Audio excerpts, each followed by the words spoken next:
What's good? What's good? What's good, Justin? How are you? Are we recording? Let's just casually take it in, bro. No, I don't want to. Let's just casually take it in. Feel You strike me as a very mellow guy, but you seem very stressed out right now. I don't know. It's because I'm It's aware that we're doing the podcast and I shift into this. It's the Stressful SBMM mode. that's stressing you out. No, actually, no. I haven't played that in a while. Did you hear anything about the new Call of Duty? I heard a lot of things. I heard the campaign's not that great. I heard it's not that great, and I heard it's stupid short. Yeah, you would think that they would have the formula down by now. Yeah. You would think. I mean, what makes a classic Call of Duty story? MW2, Yeah, but MW1, But what makes it, they're not that long. no Russian. No rush. Oh, apparently it has a no Russian like moment to it. Something similar to it. But that's about it. It falls short. I feel like game companies are so afraid to do anything like that now because they'll get canceled. I mean, it was a very controversial topic at the time. Did you see the actual what happened with Makarov this time? No, I didn't. I heard this. I mean, I watched it from Game Ranks. I mean, I didn't watch it, but Who? they were Game Ranks. No, I'm kidding. I know who they are. I was about to say, Bro, it's an ongoing bit. Like I always do that. Who? Yeah, sound No. like a damn owl. But apparently, according to them, the no Russian moment that they have in the current Modern Warfare 3, Yeah, it was, I wouldn't say it was up to par to Modern Warfare 2 in 2009, but I heard it was pretty good. I mean, pretty terrifying. These were the exact words they say. They said terrifying. I mean, Call of Duty is gonna have to change at some point, right? Like it can't continue on this path of like the same thing over and over again. And they kind of shifted during the first revamp of Modern Warfare and even Modern Warfare 2. Like it literally took those two games and they improved on it. And they were like they were better. But now the third one just kind of like they didn't have enough time. It was supposed to be a DLC. MW3? Yes. Mm. MW3 was supposed to be a DLC, and people noticed, shorter campaign. All you did was add all the remastered maps from Modern Warfare 2. Mm-hmm. It is clearly a DLC. You're paying $70 for a DLC, which it doesn't even matter because that's not what we're talking about today. Today, it's all about funding your addictive hobbies. Episode number 8 of the Leisure Hub podcast. Well, I don't know about you, but I fund that by pole dancing. What? I fund my addictive hobbies by pole dancing. Bro, you gotta elaborate. Where, do you have your moves? Do you have moves? Yeah. Go ahead, start dancing right now. I don't know, man. I don't want to. There's a pole right next to you. I don't want to. You know what a banana hammock is? I don't know if I want to know. Have you ever watched the movie Bruno? I don't want to remember that. You remember the yellow little... No, I don't remember anything about that movie. I don't want to remember anything about that movie. That's fine. I don't think I finished it, to be honest. I never watched it. Bruno? I never watched it. Okay. What about the hammock? It's a banana hammock. You know how the guys wear Speedos? Oh, my God. It's something like that, but it's like it's a thin piece of like beachwear that you wear, and it barely That's covers what your Borat crotch. used? Yeah, Borat. Borat. Oh, man. So, Justin, what's your most expensive hobby? My most expensive hobby? Mm-hmm. It's 100% going to be gaming. Like I 100% have spent the most amount of money in any other hobby in gaming. Because you've been doing it for so long. Because I've been doing it for so long. But if I had to say in like one shot, it'd be snowboarding. Snowboarding. Yes. Now you have to elaborate on that. Well, and which point? I mean, listen, I'm how telling much you, take did the you reins on this. spend? How much did I spend? On what? On gaming or snowboarding? 'Cause On gaming the snowboarding, I really want to know the one. Gaming is like I couldn't even tell you the amount that I've spent on it. I can tell you if I had to add up every single game that I've ever bought from $60. Oh my goodness! Think about it. I did that one time. when I was still living with my mom's, I had a whole bunch of games. You remember the game rack that I used to have on my windowsill? I took every game and I added up $60 each. Obviously, they're not worth that anymore. No. But if you take every game, I had like, right now, I probably have between PlayStation 3, PS4, PS3, PS5, Switch. I probably have 50 some games, probably more than that. And so like times 60. Do the math for me really quick. With sales tax in Pennsylvania, 50.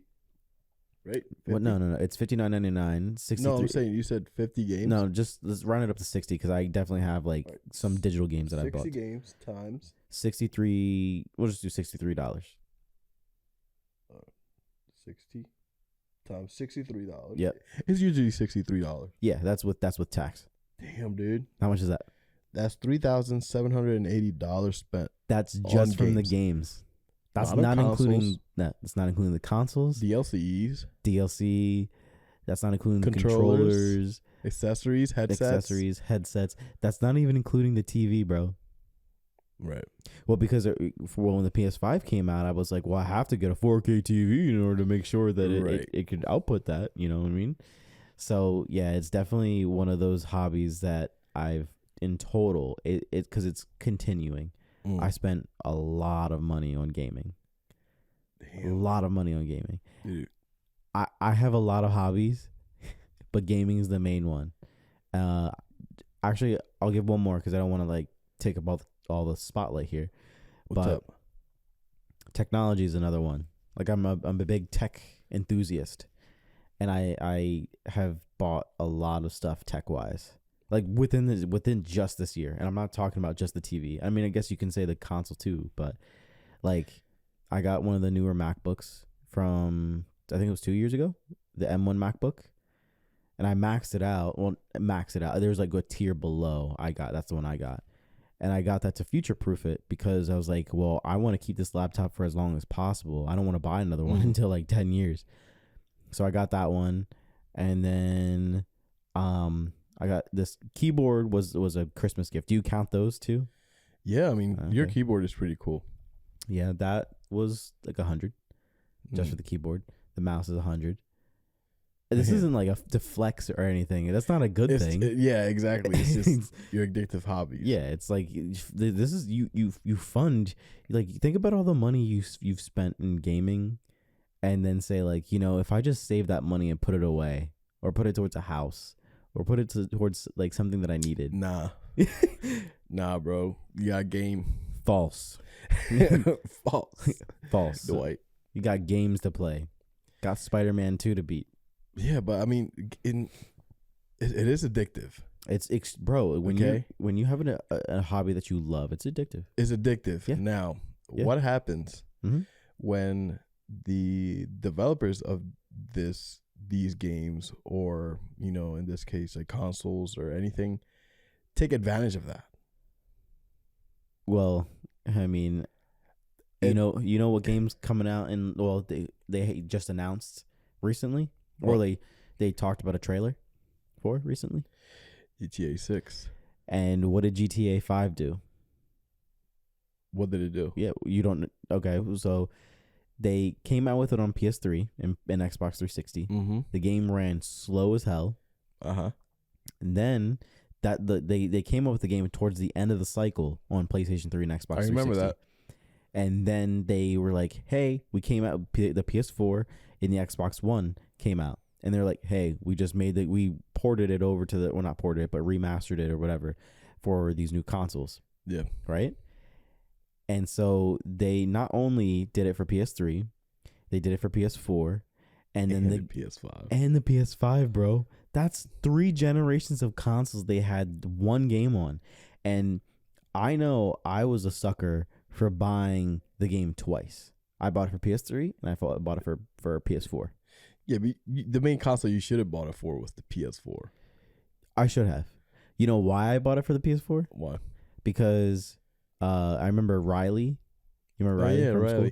He was like, bro, I just bought it for PS4. I was like, you know, that's and a then sign. You had to get on the boat. Yeah, I was like, that's a sign. I gotta buy it. Yeah. So, but to your point, companies know about it, and if you strategically do it, you can make sure that gamers will buy that game, that product that you're coming out with.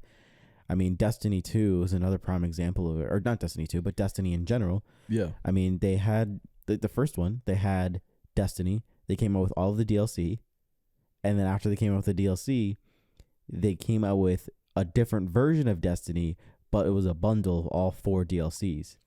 Oh, for yeah. half the cost of the game plus all the DLC. I remember that. Yeah. Assassin's Creed they do that too. Yeah. A lot of games are big are not, a lot of gamers are victims of buying a game when it comes out and then they port it to the next thing, or they have like a bundle and then like they're like, well, I guess I got to get the bundle. And some people don't care to get the new bundle, you know, because they're so into the game, and that's cool and all, but the thing is, the developers know that this content is coming out. Right. You know, they don't stop the game. Like, they don't stop developing the game and then start developing these DLCs. No, I feel like these DLCs are there when the game release. Yeah. Well, I mean, you also think about it this way. Like, I feel like, I mean, it's a business. Like, you and I have to understand that. Like, gaming, as much as it is pleasure, it's a business. It is. It's literally there to make money. It's not there necessarily to give gamers what they want and make them happy. It's to make a product that does well, that appeals to the market of gamers. That's what it's for. But you gotta make them happy. Yeah, but you gotta make them happy. But not all the time. At the very least. At the very least. But not all the times do developers make the gamers happy. Right. I mean, CD Projekt Red made Cyberpunk 2077. Started off not great, but they made right by the gamers. Like, the game is fantastic now. Oh, it is. Right? But you can even go in the spectrum of snowboarding, right? Snowboarding is an expensive hobby. It is. Extremely Especially expensive. if you're starting out. Yeah, I mean, well, we talked about my expensive hobby. We haven't even talked about yours.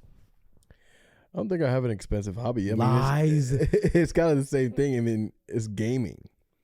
I feel like my main hobby is gaming. Yeah. And it's pretty much about the same thing that you said. I mean, I've gone on shopping sprees where I've spent like $300 on just games. Black Friday comes out, it's $200. I mean, it's just, and games now are $70. Yeah. Well, let me ask you. Yeah. What was the most you spent in one shot? That was see, now that you brought tech in, it was probably my MacBook as well. It was about $1,400. That's it? Huh? That's it? That's it. Yeah, it was about $1,400. Yeah. Which it hurt. And then, but I think after that comes my snowboard along with my bindings and boots. Well, damn. Everything amount to about $1,000 to $1,100. It's a competition now because I feel like I don't want to make it a competition. I mean, you would have pissed yourself if you know how much I spent on this MacBook. I didn't ever said, but how much? Too much. You gotta say it. I mean, you brought it up. I did bring it up. It was like a little over $3,000. That's it. That's it. A little over $3,000. Yeah, bro. My friend works at Apple though, so I got a discount on it. Not that it makes it any with a better. discount. I honestly don't remember how much it was. Wow. I will say probably one of the best investments that I've purchased. And like I mean like this was purely to future proof like anything. Oh yeah, we talked about that last week. Yeah.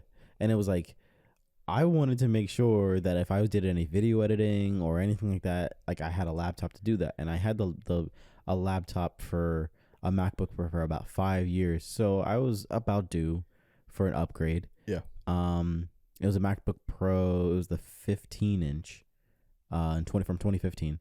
And that one, like it was good, but I could notice that it was starting to slow down a little bit. And that's when I had to make the decision.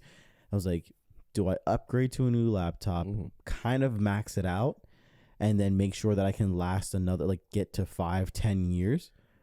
Or do I just deal with this laptop and then like eventually upgrade? You know what I mean? So you decided to go all out. I decided to go all out. And dude, these laptops like extremely fast. So like I would say, yeah, they are a little overpriced, but you do get your money's worth if you're doing the stuff that we're doing. Like you're using a lot of programs and stuff like that. Right, yeah. If you, I guess if you're the creative industry. Yeah. I would say if you need a laptop for browsing the internet, these are not the laptops. Some people do it. People do it. I just don't get it. I don't get it either. Get it. I understand you like Apple and you want a nice thing, but there's other like you can get like a MacBook Air for like significantly cheaper. I just do that. You don't need the MacBook Pro. You really don't. No, some people need to have it. Some people need to have it. And they, and I'm not saying, because if I had the money, I would probably do it too, just to say I have it. You know Bro, what I mean? you just bought one. I saw you. Oh, yeah. You bought 10 of them. 10 of them. Yep. But I got a question to ask. Honestly, I'm kind of bored with these questions you're asking me. Let me ask you a question. All right, go for it. So when you're you say so yeah, this is the most def you spent on one shot. I know, bro. I can't get it out. I'm just kidding. This is the most def you spent in one shot. Correct? The MacBook? Yeah. Yeah, I would probably say the MacBook, yeah. But when it comes to your hobbies, it will be gaming. I mean, I consider technology a hobby of mine. Like, I like the technology aspect. Which hobby would you consider that you spent the most on? Total? Not total, but, more frequent. Game. I was about to say gaming, but then I was going to say, like, well, I'm looking around, I'm like, then again, I do buy tech a lot. No, it would still be gaming. Because, I mean, Spider-Man, $70. The PS5 is $500. So about how many games would you say in a span of 3 months, I'll say every quarter, okay? Or every year, I guess. How many games do you buy? It's been significantly less. Just because I haven't had a lot of time and I try to finish one game before I get to the next one. But Tears of the Kingdom was $60 and then 70. Was it 70? Yes. No, it wasn't. Yes, it was. First Switch game, that's $70. Wow. Tears of the Kingdom. I mean, Tears of the Kingdom is a lot of game, so like it's justified, I guess. But that's actually a topic that we want to do. What justifies a $70 game? Right. If it's that's such a good topic. Digitals, especially if it's digital, because the whole point with digital is that it's supposed to lower the cost. Yes. Of making games, but they're still charging $70 for it. Doesn't make any sense. Doesn't make any sense. It completely invalidates the point of, well, we're trying to make the cost cheaper. You're not making it cheaper if you're making it digital. If you're going to charge $70, make it physical and then do the box work and all that, ship it. Mm-hmm. I know there's a whole bunch of licensing fees and everything like that. I don't know the intricacies between it, but I feel like as long as they can keep the physical copies running around, they'll keep $70 on the digital copy. Yeah. It kind of benefits them. The only the only games just that to make it fair. The only games that are digital that they don't charge $70 for? Indie games. Yeah, but indie games are independent. Yes, but small, like, okay, Returnal. Returnal wasn't a $70 game or $60 game. It was 70. Returnal was not $70. Oh, actually, honestly, I don't remember what it was. I'm pretty sure it's 70. Yeah, I don't remember what it was, but all in one shot, definitely the MacBook, but over time has been gaming, and in the past quarter, I've bought Tears of the Kingdom and I bought Spider-Man 2. I've also bought David the Diver for my girlfriend. I want to play that. It's I can't. I'm like, it's such a good game. I haven't even played it yet because she's been really like into that game, and I'm happy for her because she's not much of a gamer, but I was able to get her interested in the Switch at least, and a couple of the games. It Takes Two. You ever heard that game? Yeah, it won Game of the Year like 3 years ago. Yeah, I figured that was a game her and I could play together. And I know Clarissa doesn't really like games all that much, or does she? Yeah, she does. Well, if you haven't played that with her, you should 100. Whenever you guys have time, you should 100% play that game. Yeah, It Takes Two. I've heard really good things about. I mean, it came out Game of the Year, so Mhm. I'm hoping at the very least, it would be a good game. You know what hobby I would say that you were doing for a little bit that you were buying a lot of stuff for? What? Funko Pops. Funko Pops. Yep. That's yeah. I guess you can consider that. Bro, oh how my much, God! How much do you think? Just for those alone, because I remember you were buying some of the good ones. So I had probably about, I would say about 120 Funko Pops, maybe. Damn, bro. That's a guesstimate. And if you don't know what Funko Pops is, right here on the screen, you like the little pop sound? Oh, I like that. You like that little pops in your mouth? You don't even need to add an effect. I just popped in your ear. You did. But yeah, I feel like the most I've spent on a Funko Pop would be $100. That's how much you spent on a Funko Pop? Yep, on one Funko Pop, and Bro. that is a Chase Funko Pop, or a Chase. Yeah, what is that? Chase. So that's a rare, like Kakashi, with the Ambu Black Ops mask. And Kakashi's from Naruto, right? Yes, okay. Kakashi from Naruto. I know that. I'm just so he has a pop with the Ambu Black Ops mask on the side. Right. He's like a teenager in this one. Is he? Yeah. Yes. So a Chase is a rare pop. And I have the one with the mask on. So is that the rarest one? It would be like the Chase version of that pop. Okay. You know what I mean? Yeah. People chase it. Like, okay. Out of the whole lot, you know what I mean? There's a couple with the mask on. Right. So and then I spent about $50 for Madara, $50 for Itachi. You just gave me the Madara one. Huh? You just gave me the Madara one. Or do you have another one that you didn't tell me about? No, I gave you it. Okay. Yeah, he just gifted me for my birthday, painstakingly gifted me the Madara one from Naruto. But I didn't know that you can get a Funko. But was that because you bought it from somebody, or was that just because that's how much they were selling that specific one for? No, the $110 one. The Kakashi? Yeah. No, it's because I paid $100 to secure it. So to make sure that I will get one, I pre-ordered it. But I wanted to make sure that I got a Chase. Wow, bro. Wow. I really wanted it. Do you still have it? Nope, I gave it away too. Wow. How many do you still have left? Huh? How many do you still have left? I only gave it away like 4. Yeah, I think the most precious one to me, I just give them out. Why is that? Huh? Why is that? Because I feel like I got too invested in Funko Pops. And at the end of the day, I looked at them and they were just sitting there. I mean, some people love them, but this is just how I was feeling. Sure. And I feel like it would mean a whole lot more if people that I love had them. Yeah. You get what I mean? Yeah. Especially as a gift that, hey, have this. Yeah. I mean, I feel like there's only so much you can do with, how many did you say you had? I had around 100 well over 100. There's like, I don't know, like it's the same thing with games, right? There's only so much space you have. And unless you have a designated area where you're showcasing those off at, it's kind of taking up a lot of space. Especially when you have a family building up. Yeah, especially when you have a family building up.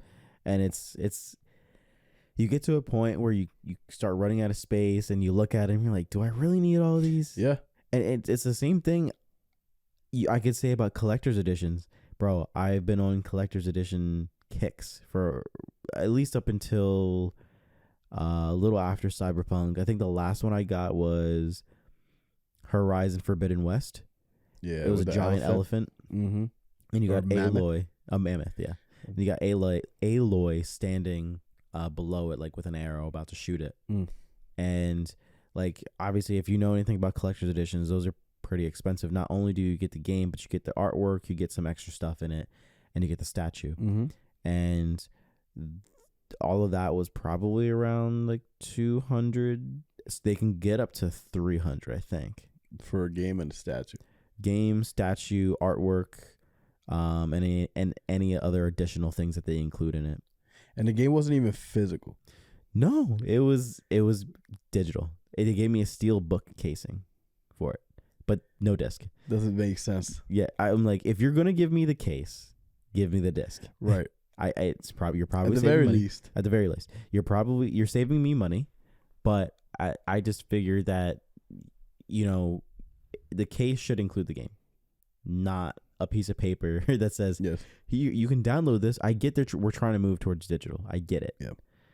But that's one thing that it's like now like the whole point of a steelbook case is so you can put the game disc inside of it. That's the whole point.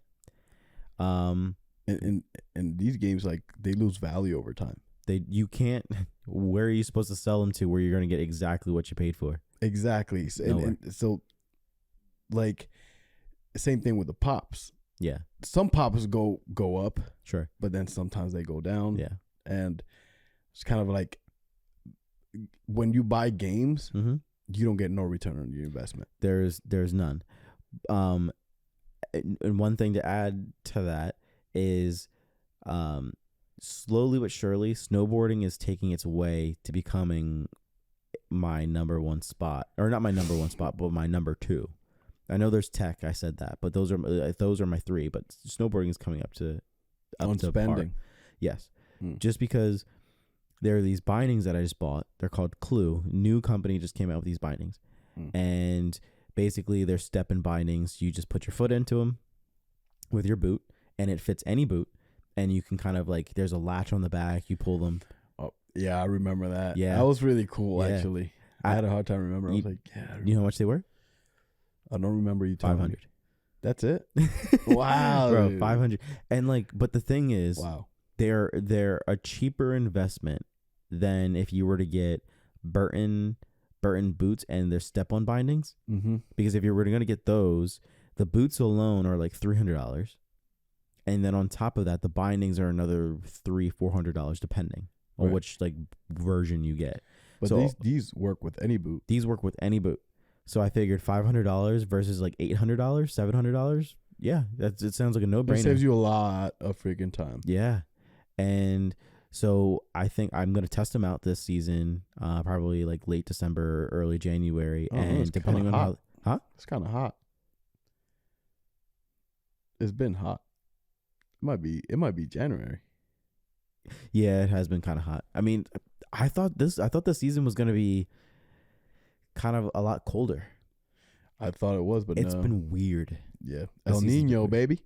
El Nino. Papi Muñeño. Oh, stop.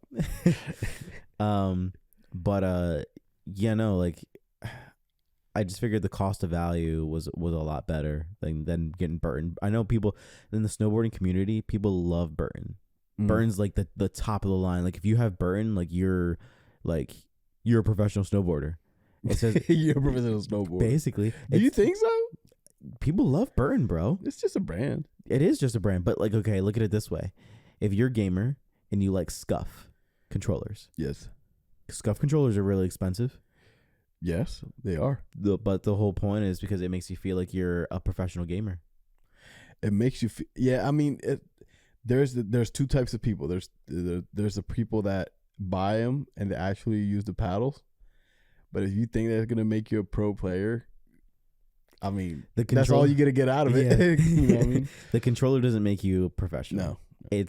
I mean, I will say the controller has some, like, it affects how you play, depending. Like, some people would argue that the Xbox 360 controller is better than the PS5, or sorry, not the 360 controller. The Xbox One controller is better than the PS5 controller.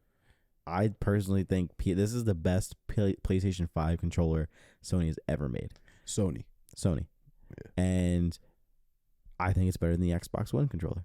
Sorry, really? Not sorry. It still takes batteries. Like, that's like the main thing. Like, why are you going to buy a controller that sells that you have to put batteries in it? In terms of that, I'm in like ergonomics. I like how beefy the PS5 controller is.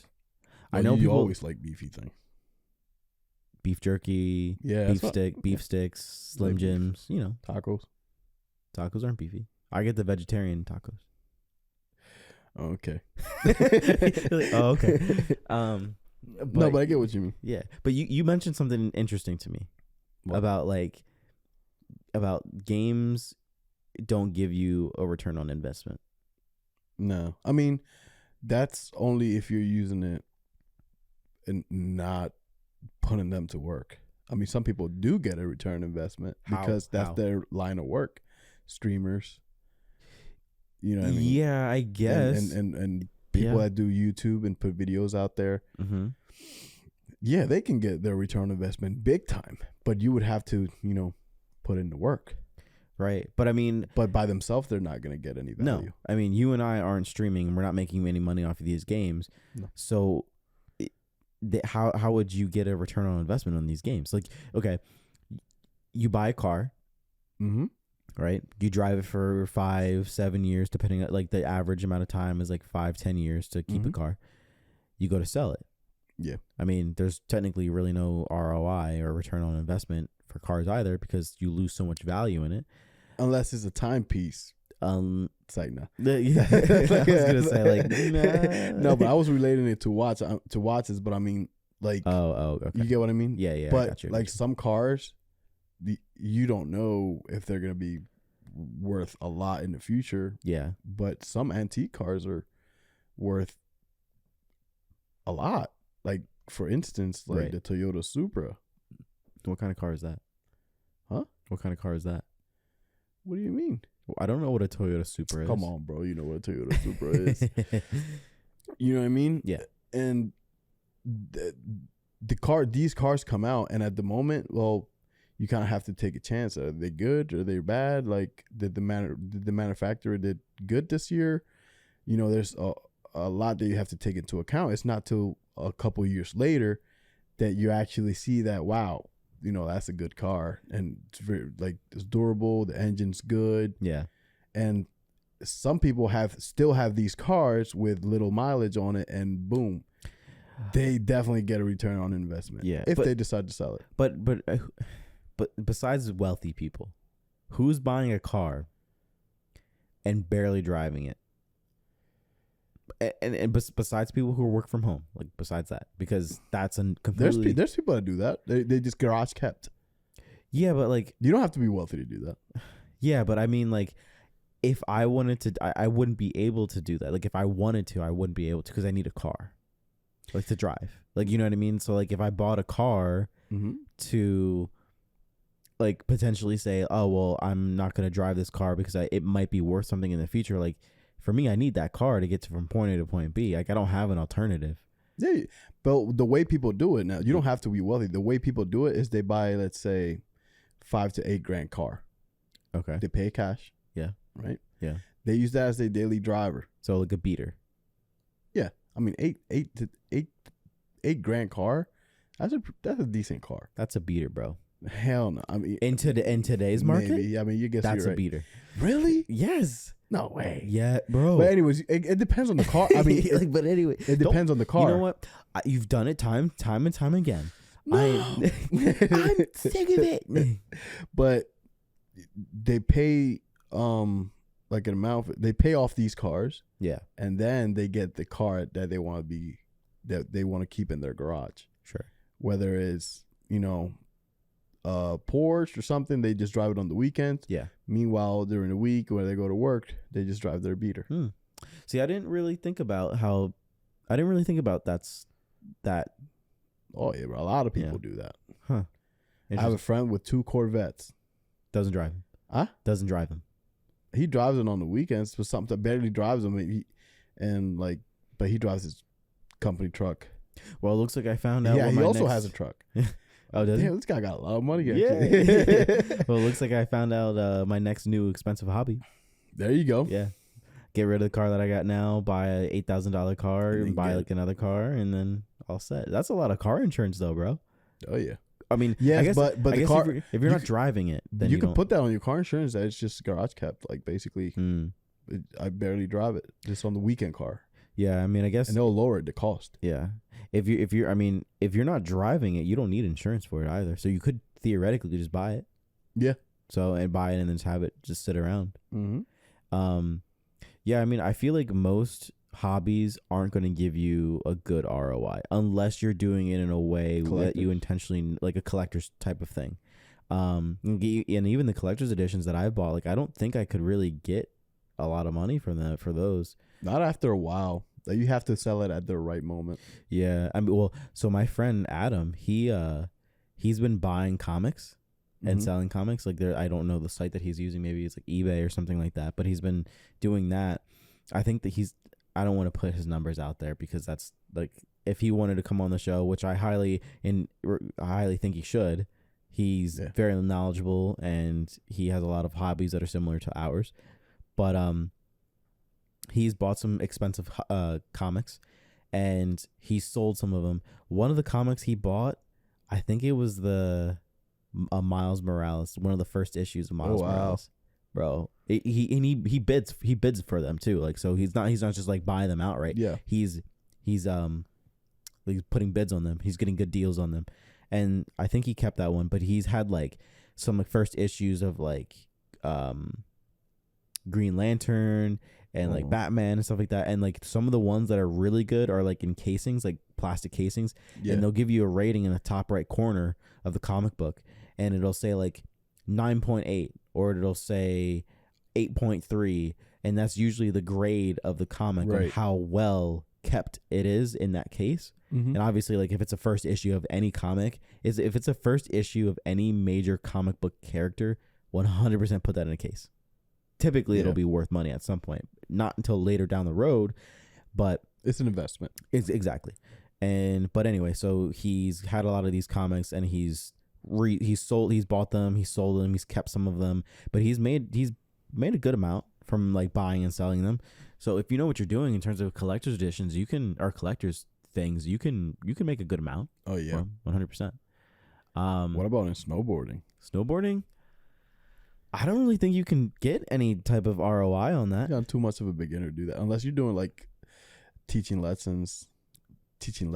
I'm sure there's a collector's market for snowboards. Wow, there's a collector's market for everything. I mean, I just started out, in the snowboarding community, so I wouldn't know.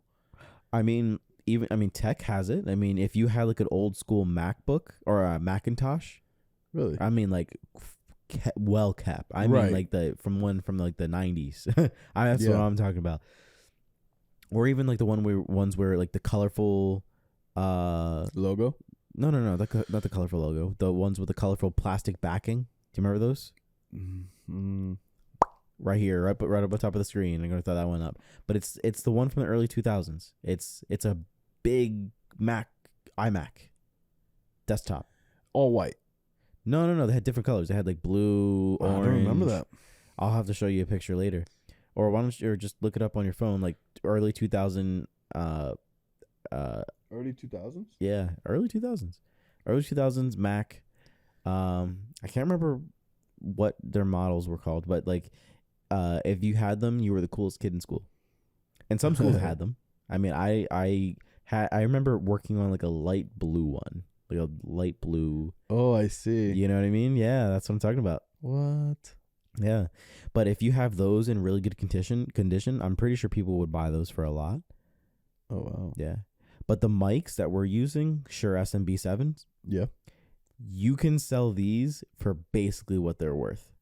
Oh, wow. Yeah. Like they hold their value very well. My uncle is an audio technician and he like these mics, I mean, obviously a lot of people use them for podcasting, for singing, for whatever they want to do, but they're very highly recognized in the community of audio in general. And you can resell these basically for what they're worth. And he was saying to me, he's like, you know how much you can sell, like if you want to get rid of the mics or whatever and get something else, you know how much you could sell these for, right? And I was like, probably like $350. He's like, yeah, you could probably sell it for a little bit more than that if you did kept them in good condition. And he's like, instead of buying like if you were going to buy one used, you might as well buy a brand new one. Right. It's you're saving $50. Like that's not, you're already spending that much. You might as well like do that.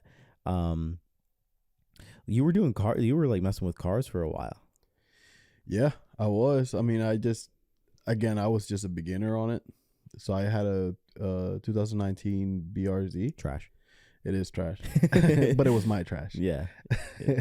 So I didn't do too much to it. I bought like an exhaust. It's just Too much. Really? Bro. I didn't. Yeah, but an exhaust is already like a lot. It was about $1,000. Mm-hmm. It was about $1,000. I bought an exhaust. I just put like tinted windows on it and put like a spoiler on it, and that's about it. Yeah, but that exhaust was money. Yeah, the spoiler was $5,000. I'm not $5,000. 500. $500. You told me a different number last time. It was 500. I bought rims for it. The rims were, I think that was my most expensive. Yeah. See, well, and you have to buy new tires for that too, right? Huh? You have to buy new tires for that. Yeah, it all came in one package. I think it was like, I think it was like $1,500. Dang, bro, Everything. That's together. a lot. Yeah, it is. It is a lot. So, And but that's just for wheels. So, bro, cars are expensive. Not just the car, but The car community. yes. Oh my God. And they, like, if they have a girlfriend or spouse, you know they're lying. They're lying when they. Bro, I can't afford to take them out. But anyways, I mean, yeah, that's a really hard hobby to be funding. Well, like the more I think about it over time, the more I think about how many hobbies that, like, not just we have, but that are in general, and guns. Oh my God! Like I don't think there's a single hobby that you can do that doesn't cost you a good amount over time. You know what I mean? Wait, say that again. Sorry. Like there a lot of hobbies that at least you and I are interested in, and people like us are interested in, cost us a lot of money. Like, I'm into cars too, but I haven't really gone to that extent of like getting a new exhaust or spoilers or anything like that. I've tinted my windows at bare minimum. That's what I've done. But like, looks cool though. Yeah, it does. But even that's expensive. Like, tinting, I mean, rightfully so. It's an art in itself. But like, tech is expensive, gaming, snowboarding, Funko Pops, collecting, like all of that's expensive. I find it very difficult to have a hobby, at least like all the things that I'm interested in. It's difficult to find a hobby that isn't expensive. Yeah, it's best just to stick to one. Right. Yeah, you have a lot. Yeah. Oh man, you're in for a lot of spending. I mean, if you add up all of your like hobbies together, like all of them, I mean, you're spending a lot of money over time. It's like, how can I save money, or what other activities are there that don't cost anything? You know what I mean? Have you thought about? I like playing chess. You like playing chess? Yeah. I remember you and DeAndre played chess and DeAndre Brown. Shout out to DeAndre in Seattle. I'm gonna make sure we quote this, and then I'm gonna like tell him to go watch at the time code, whatever this is. But yeah, I mean, like I feel like you and I don't know a lot about chess. I mean, you know more about chess than I do. But I have to say, there could be a little snippet of chess where it could get a little expensive. Right. I mean, you never know. I mean, chess sets, I don't know how they go for, but you can buy one for about $10. What is this, a cardboard one that you're buying? Yeah, probably. You made yourself? I mean, it's just a game. I got some Sharpie and I colored it in. I have the Harry Potter, the Wizard's chest. How much does that one cost? I got it for Christmas. So how much did it cost? I think it was $40. $40. That's it. But no, I mean, like, I feel like, okay, look at Magic the Gathering. You know about that? Yes. It's a card game. Mm-hmm. I know if that's you not wanted, cheap though. Is it? The packs, I would assume. I mean, I'm probably gonna get a lot of flack for this. Yeah, but I'm saying I don't even want to get into it. People can get offended. People get offended. Okay, so maybe I won't. But I'll just say, like, you can get some special cards or buy special cards that are like collectors. Oh, Post Malone. Yeah, he had like the card with the ring. Yeah, Pokemon, bro, worth $1 million. Yeah, Pokemon, everything is expensive. Every hobby. I'm sure in chess you can find little pieces like the chess pieces. I'm sure you can get ones that people are looking for, like old school sets. Oh, dude, when I was little, I had a Coca-Cola set. No, you didn't. Coca-Cola's chess set. Really? Yes, and it was like a vintage one. Vintage. Wow. That's cool. At the time, I didn't know it was gonna be, but I'm pretty sure people would pay a lot of money for that kind of stuff, bro. Especially and not necessarily chess players, but people that collect stuff from Coca-Cola. Yeah, my buddy John, he's a vintage, he's a collector of all sorts. Like he likes things that are vintage. And so, like, I'm sure if you showed him that, he'd be like all over it. Oh, dude! And if you said, "Oh, I'll sell it to you for like $100," you're like, "Sure, I'll buy it." One of the pieces was like the polar bear, like drinking. Oh, really, bro? It was That's so funny. cool. It was so like cool. that. And then I think one of the one of the rooks was like a fridge, like a vintage Coca-Cola That's fridge. dope. Bro, it was cool. That's dope. We should design some chess pieces. That would be awesome. That'd be dude. tough. I like that. You like that? Yeah. We're actively trying to think of like stuff to design. So should we or should we not design our own snowboard? Pedro's the designer. I can't say I'm designing it. Pedro's the designer. We should. I mean, I would be 100% down for a snowboard. Huh? I said I would be 100% down for a snowboard. I would definitely be down. Yeah. I want to. Let's do it, bro. Whoever wants to collab, let's do it. Like we'll do all design free. But you, for the sake of the podcast, you just gotta shout us out. Yeah, that's it. But like I think I was asking Victoria about this, right? And I was like, can soccer get expensive? It's a hobby, it's a sport, it's a leisure. The accessories. Yeah, I was like, can that get expensive? And she was like, besides just like the cleats and like, you know, shin guards and like the ball, not really. Like you that's all you need. You don't. What else do you need in it? Right. But I do know some people who are sports in general. Yeah, sports in well, snowboarding is a sport, and that gets very expensive. You want new bindings. You want new boots over time. You want a new jacket. Like the snowboarding, like all of it is expensive. There's not a single part of it that's cheap. So I would say if you are looking to do it, make sure you go during the time of the off season, like summertime, when they are on cheapest. On sale. Yep. But like I feel like with soccer you can get into like the cleat territory. The cleats aren't cheap either. You can get like $200-$300 cleats. That's it? Yeah, that's it. Like it's the cheapest thing you can buy. No, but like shin guards, that's when it doesn't really matter. At least from what I could tell. I mean, you can get special edition ones. Really? Yeah, like special ones that like I don't know. I can't even talk. Why does it matter though? You ever thought about that? Okay, well, why it doesn't? But it's just people like what they like. Yeah, like I mean I don't know. It's the same thing with like games. Like why does it matter with games? Why do collector's editions matter with games? It's because we find like an attachment to it. Like we're like, yo, that's so cool, and then we find out the price tag. Some people don't care. No, but you could be like, why? Like that is an interesting point, though. You know what I mean? Why are you so compelled to like buy these things that we don't even use? You know what I mean? Like to buy more than we can use. So living above our means. For a hobby. Is it? It shouldn't be that way. No. Is it just to say that you have it? Damn, man, you trying to hit deep. I'm trying to hit deep. Is it just to say that you have it, yeah. Or is it because you find some sentimental value to it? Wow, and you know, and these things you could be attached. It could be from your childhood. You know, bringing nostalgia. Purely on nostalgia, you could be attached to something. Right, and companies are selling nostalgia right now. Oh my god, they're selling it, and I could 100% like say like I fall for that. Anything Crash Bandicoot, you have to buy it. Here's my money. Take it. Take my money. Yes. Like I thrive on a lot of nostalgia from when I was a kid. It's a very sentimental spot. It's like if there was a specific thing that you grew up with in Puerto Rico that you could only get and they weren't going to sell it anymore, would you buy it? I don't know what that is, but I'm saying. I'm trying to think of something to that. See, lately I was looking at a memory card game. Yeah. And it's not only in Puerto Rico, but that I had as a child. And I wanted to buy it for my own kids. Yeah. Just to have the nostalgia feeling and at the same time play with them. Yeah. And how can you play it if it's in this package the entire time? If what? If it's in its package the entire time. It's packaged? Yeah.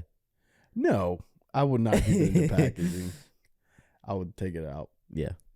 But I feel like, That ruins the collectors don't value. think like that. It's You like, ruined the value.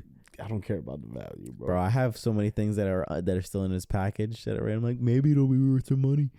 I know. Like that's the dream. It's so like, true, but isn't it better just to buy something and use it?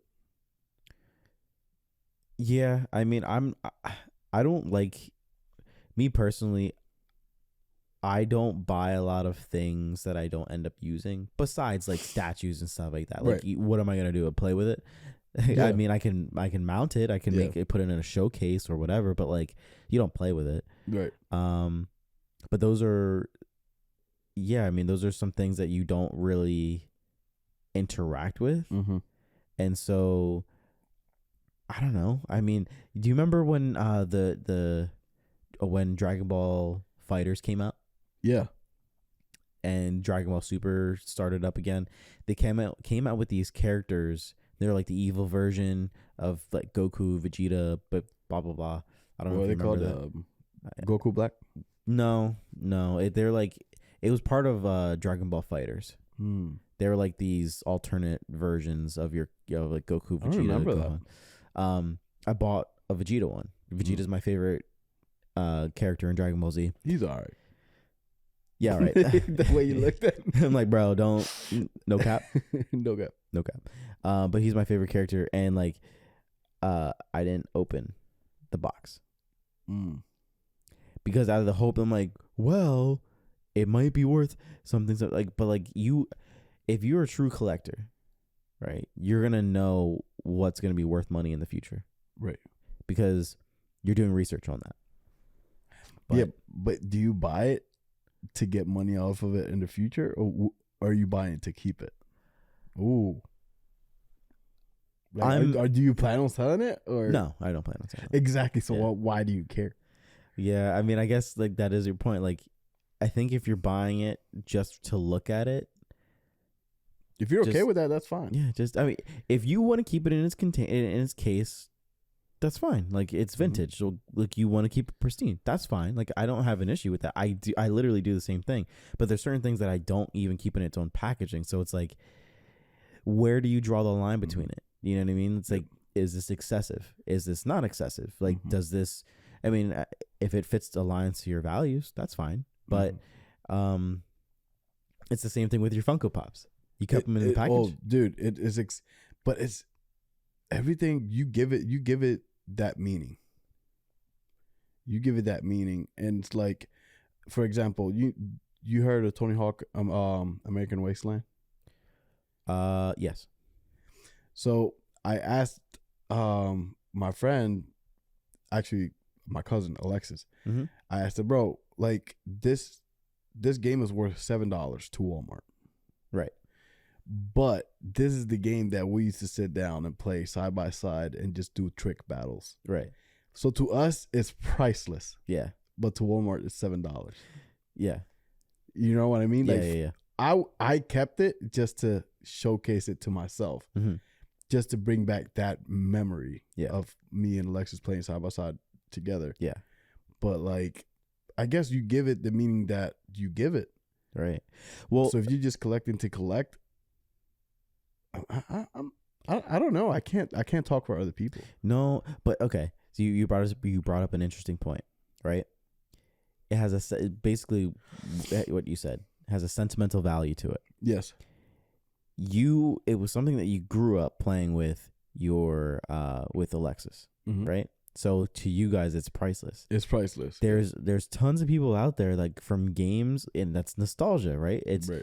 For you, it's nostalgic. For you, if you could have that experience all over again with your children, you would pay any price for it.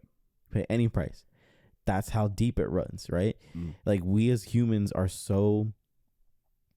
such emotional creatures, and logical at times, but such emotional creatures with how we interact with other people. This goes back to clicks and like wanting to have like that social interaction, right? You build like this memory, this positive memory over it, and you like for you that was like the time of your life. Yeah. Right. And so for me, I have a big nostalgia around Crash Bandicoot because that was like one of my very first games I ever played. Man, One of my very first games I ever played. And PS1. And it was a game that I played with my mom. Her and I had like a lot of time playing with that, and like that's a good memory that I have. Sentimental so, like, value. It's mental value. So anything Crash Bandicoot, I'm like, I throw money at because I don't think about it. But it's because of that. It's because of my experience with it. And I could say that, like, I mean, I don't want to speak on behalf of anybody else, but from what it looks like there's like a sentimental value or a very specific value that you have for that thing, and you tie yourself to that, and that becomes your personality, your character, I guess, so to speak, a part of it at least. And that's what Pop sell. That's what they sell. You know, when they release a Funko Pop of whatever it is that brings sentimental value to you, you have to have it. Well, that's the funny thing is, like, they're not creating anything new. No, they're just selling the IP of that character, and that's it. And it's not gonna bring your memory back.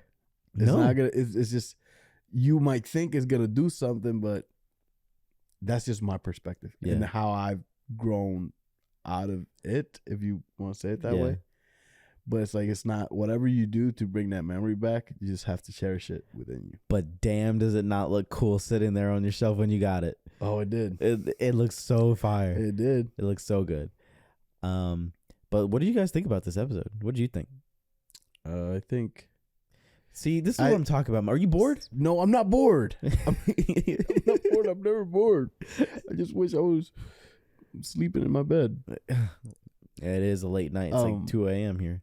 No, but this episode made me realize that, you know, we do spend a lot of money, not only on games, but like in hobbies in general. Yeah, you know, it's a very capitalist society, and like, while I do feed into it, and you obviously feed into it as well, and there's a lot of people feed into it. Like, companies kind of take advantage of that a little bit. Yeah. They know what they can sell. Yeah. And they're selling to our generation, millennials, and now Gen Z, on like things that they grew up with, because that's the easiest thing to sell towards. Yes. And it sucks because it's like, on one hand, you would much rather not be materialistic and save that money, and obviously use that money towards better things like charities, your family, your friends, blah blah blah, right. Girlfriend, husband, wife, whatever. But on the other hand, you're like, man, this thing is cool, and I like that thing, and I want to invest in it. Like, invest in having it for myself. But I think at the end of the day, if you really like what you like, just like it. Just do whatever you want. Do whatever you want. Just probably be a little bit more mindful about how much you're spending. Yeah, because I mean, like, responsibly. Do whatever you want responsibly. Yeah, exactly. I mean, I wouldn't necessarily like sell everything you got. You sell everything. buy, sell. No, like I would say, just like, if you're ever in the mood, like, look at anything that you've collected or any of your hobbies, and just start like tallying up the numbers. Yeah. And then just see how much you spent on that thing, just for fun. It's not necessarily like shame yourself or anything like that, but just to see, like, because you realize, you're like, damn, I spent a lot of money on games. I spent a lot of money on tech or snowboarding or Funko Pops or chess. Hey, but sometimes you just gotta spoil yourself. Sometimes you gotta spoil yourself. And life is all about having fun. Money, I'm gonna drop this little tidbit for a little wise tidbit. Okay? Drop it. Like it's hot? Pop, lock, and drop it. Or drop it like it's hot. Which one would you choose? Pop, lock, and drop it. Pop, lock, and drop it? I would say drop it like it's hot. But I would say the one thing I want to leave you guys with, right? Money is a tool. And money is never meant to sit in your bank account just collecting dust, like hypothetically. Use the money however you see fit. If it means, as long as it's for helping people, and sometimes you can act selfishly, as long as it's, for yourself. Help other people with your money. Use the money as a tool, and just have fun. The money's not going to come with you at the end of the day when you die. Use the money however you want. As long as it's not harming anybody else, use the money however you see fit. Wise words from J Money. J Money, P Tatty. P Tatty. I like that. P Tatty. Like, your name's gonna evolve. The more people get to know you, the more people talk about it. I'll ease up on the P Tatty thing though, because Okay. I think I've like brought it up almost every episode. Every episode, every other one. I'm pretty sure. No, the one we did last week, that came out Both last episodes? week. Yeah, we didn't. I only brought up the one. But thank you guys so much for joining us on episode 8 of the Leisure Hub podcast. Stop spending so much money if you can't. Or just keep funding your addictive hobbies. No. Whatever you guys want. All right. Have a good one, guys. Have a good night. Bye. What was that? But stay high. I wish. See, bro, you're always about talking nonsense. How is that nonsense? I'm saying the truth.